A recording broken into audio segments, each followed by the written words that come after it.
Hey, welcome back to the channel, and today we are going to be looking at a workout breakdown of Travis Hunter, tipped to go #1 in the draft this year. If you don't know who he is, check out this short clip. He's a beast.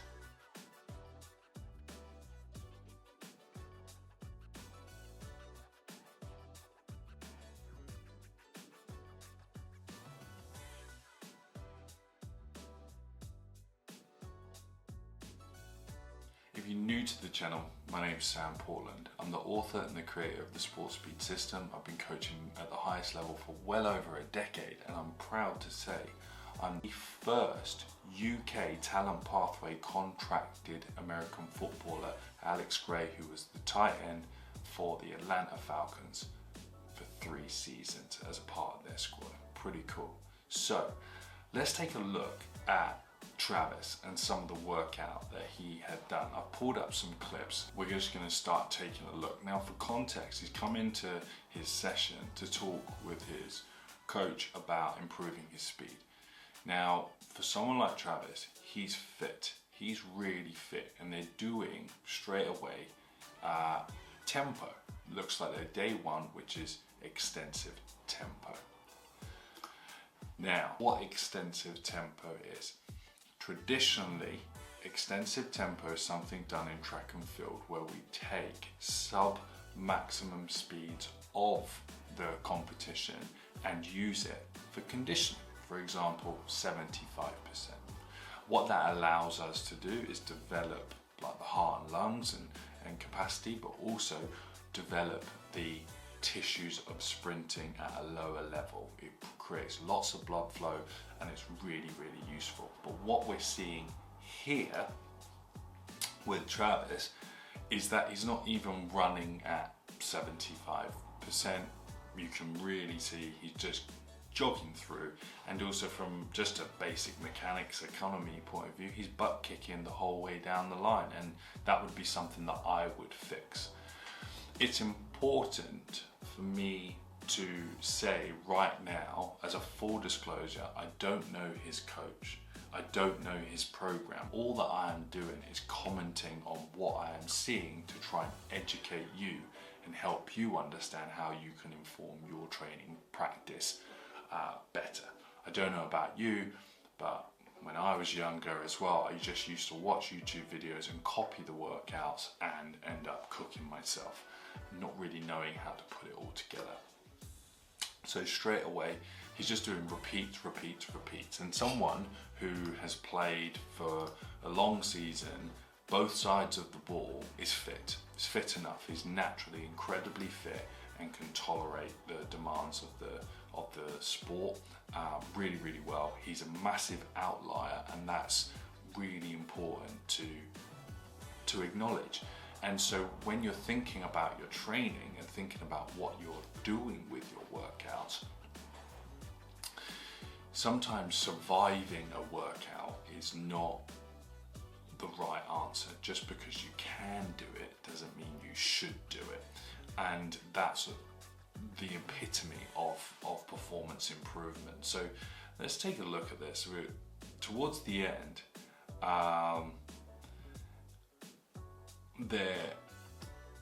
His training partner is absolutely smoked, which shows you everything you need to know about the session. And then his coach, again, who I don't know, he starts talking to him about his neurological system. Now, the neurological system is everything. So I'm not quite sure what he kind of means, but what he is demonstrating and showing is a bit of pitter-patting and some other bits and bobs about his stride length and all those sorts of things. But right now, after completing a full, it looked like 20 reps there or thereabouts of 100 yards, it's not what he needs to be thinking about. He needs to be thinking about recovering and focusing on that stuff on a speed day. That's what I would do anyway. So after this, he went into the gym, the standard kind of upper body type stuff, and I've just pulled this one exercise that he's doing to demonstrate some principle to you. So if you just take a look at this quickly. What we're seeing here is the jammer done with an elastic band, which should really be in dynamic effort. Now this is not dynamic effort, because the reason why you use bands in training is to provide energy, to provide acceleration back to the body and an increased force, increased tension length throughout the whole lift. It's called accommodating resistance. And what we're seeing here is neither of that. There's some form of kind of like trunk integration into this, and done for high reps and high volume, and Travis is obviously very tired doing this. And again, it's kind of, why are we doing this? What kind of energy system or strength adaptation are we trying to achieve? I get the upright pushing, it's really important for blocking in American football, but mixing lactate work and all those sort of stuff, it's kind of, there's going to be a lot of interference with that, is what I'd say. And there is a principle known as the interference effect, where if you do too many things on the same day, the body doesn't understand. So the body understands to the stimulus of which it's being given, and it needs to be supported in all of that way. So make sure you're kind of, when you're doing your workouts, that you're making them all the kind of the same intensity, the same outcome, you know, everything points in the same direction. What's great to see here, the end of the workout, I mean, he's smoked now. He's done a typical energy system workout, like tempo, and then into upper body. He's probably trained for about 2 and a bit hours. But then we see these like manual, looks like something out of the Kama Sutra or a dungeon. These really big hip flexor, and they're not even, actually they go beyond hip flexor stretches, because the pelvis is rotating, the quad is lengthening, the rib cage is flared, so it's this kind of whole anterior sling, which I don't mind, but these are very aggressive, and some twisting up, some internal hip rotators here, which just looks a little bit uncomfortable, but it's great to see the stretching being used in the program. I think it's underrated, undervalued by a lot of athletes, and I think if you're looking to improve your speed, then you've got to get loose and you've got to stay loose. Right, here we go. Speed. We are on the speed. First day of the track. Looks like it's the following day. I'm pretty sure it is the following day. I'm working out of 3 points, and you know what's great, and I think it's so important to understand when looking at these critiques, is that Travis is fast. He's built fast. He's built like a cheetah. You know, he's very tenderness. He's light. He's got high relative strength, and so he's always going to be fast. Now, when we are kind of great demo by the coach there, as you see, great demo. When you're kind of trying to model here what Travis is doing there, when the coach is telling him to increase your length, you can see the response that Travis has straight away. He's trying to increase his length. He's stepping out in front, which is not what he should be doing. Because if you are trying to accelerate, the center of mass and the foot can't breach it. So even when it's acceleration, this is the front thigh, even when we're accelerating, the front foot will come out and it will come down and hit behind the center of mass, just behind, to push the hip forward. So if you see someone reaching out in front to try and improve their speed, it's not going to work, and it's a faulty cue that actually encourages bad speed mechanics, not good speed mechanics. But it's great to see him on the track in spikes. If you're a team sport athlete, you know, being able to improve your speed by using a track is really important, because it's a great ground contact, that the surface gives you a lot of speed out, but you just have to take your time to build up to it, because otherwise if you're not strong enough and you've not done enough speed work, then you're going to suffer. Your Achilles are going to get sore, your pelvis is going to blow up, you might end up with shin splints as well, and that's going to be a real issue. But it's great to see him on the track doing good quality speed work. He technically accelerates really well anyway, so I'm really interested to see what he does for a 40, but honestly, who cares, because he's going to the league regardless, because he's really good at sport. He's really good at his sport, and you know, how many times have you seen someone run a really fast 40 and absolutely tank it? Noah Lyles could run a really fast 40, but probably couldn't catch a fade like Travis can. So we get to the day off, and again, just bringing in yoga. So he's doing yoga. He's got his bridging, his back bends, which is amazing. Doing breathing work, and this is obviously going to be a recovery day.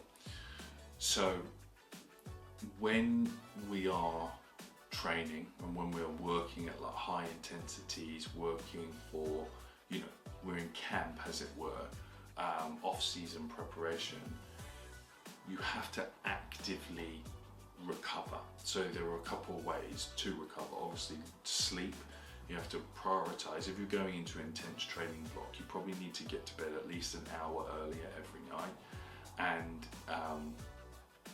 and then on your day, your rest days, you need to actively recover using, I'm a big fan of saunas. I like heat, hot baths, doing yoga, stretching, moving is really important. It's great to see he's integrated this into his prep, because the longer you go in a career, the more flexibility plays a part, because just through life and the way people age, it does decrease over time if it's a quality that's not maintained. So now we're onto the field work. He's doing his backpedaling, working with his technical coach, forward and back, just slow and smooth and just clean. Like, he's a very clean guy. So the big thing for Travis here is being able to just keep on top of his mental rehearsal and cleaning himself up around his cones. Obviously around his cones, like cones are on the field, right? A big thing in defensive reads and route running and stuff like that is understanding the foot speed. So the reason why you'll get lots of breakdown pitter patters is because it's less aggressive than a big hard break on the knees, ankles and joints, so you can manage your speed a little bit better and also manage your body. So the rehearsal of that is really important, and working quick foot speed transfers is really important as well. What I don't think is, and what we'll get to see just in a second, is stuff like this. Being able to like move your feet fast in and out of hurdles and cones, it's not really something that is going to create a lot of transfer. It's going to actually help. Like, it looks good, but it doesn't really help. What you're getting is a lot of foot speed, but let's consider where and how we need the foot speed, and where and how Travis will need foot speed in what he does. There's training foot speed in isolation, and then there's training foot speed where it matters. So rather than, I guess, kind of like, this was after his field stuff, this is not going to serve any purpose for him moving forward to get better at the thing he was training before. It's just overloading. He may as well have done more reps outside rather than doing this, because that's what's really important. But on the whole, you know, 80% of the stuff he's doing is the right sort of stuff. I'm really enjoyed watching the video. I've really enjoyed talking about and critiquing it with you. I'd love to know what you think in the comments. Where do you think Travis is going to go in the draft? Let me know if there are any other videos that you want me to break down or talk about what I think of their training, because it's really important to help drive a productive, healthy conversation. Don't hate on me in the comments, because I'm not a hater. Please, I'm just trying to help improve this quality of training that we see these players do and give insight, because people will take inspiration from it. So if you want to learn more or see what I did when I was working with an NFL player, head to the next video. There's a 3-part series of how we did an off-season together, and hopefully you enjoy.